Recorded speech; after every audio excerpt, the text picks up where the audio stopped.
The first week of Trudeau's campaign hasn't exactly been smooth sailing, but perhaps his biggest unforced error was saying he doesn't think about monetary policy. This was in response to a question about the rising cost of living and whether he'd change the Bank of Canada's mandate when it expires after the upcoming election. Of course, a video clip of this went viral, but it actually didn't include his entire answer. The full quote was, "When I think about the biggest, most important economic policy this government, if re-elected, would move forward with, you'll forgive me if I don't think about monetary policy. You'll understand that I think about families." But quite frankly, the full quote doesn't make things any better.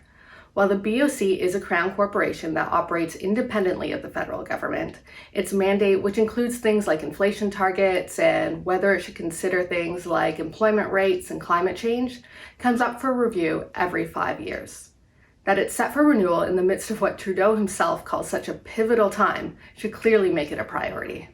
Supposedly thinking about families ahead of monetary policy is utter nonsense. On the same day he made the statement, StatsCan reported inflation hit 3.7% in July, which is one of the highest levels in over 2 decades. The BOC's control mandate is actually supposed to be between 1 and 3%.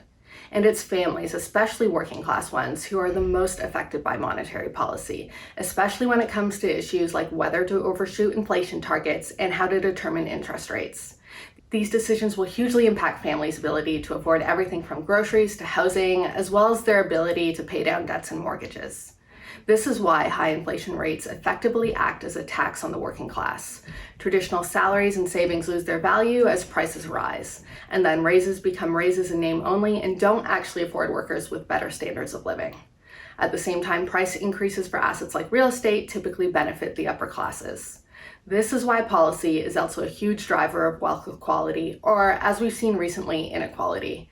This is often cited as a top concern by Canadian voters, and to claim it's not one of the nation's most important economic issues either reveals a prime minister who is out of touch or wants to avoid the topic for political reasons. The fact is there's a wide range of opinions on how Canada should tackle monetary policy in the post-pandemic era. It may not be a sexy social justice issue, but it's one that deserves serious thought and debate.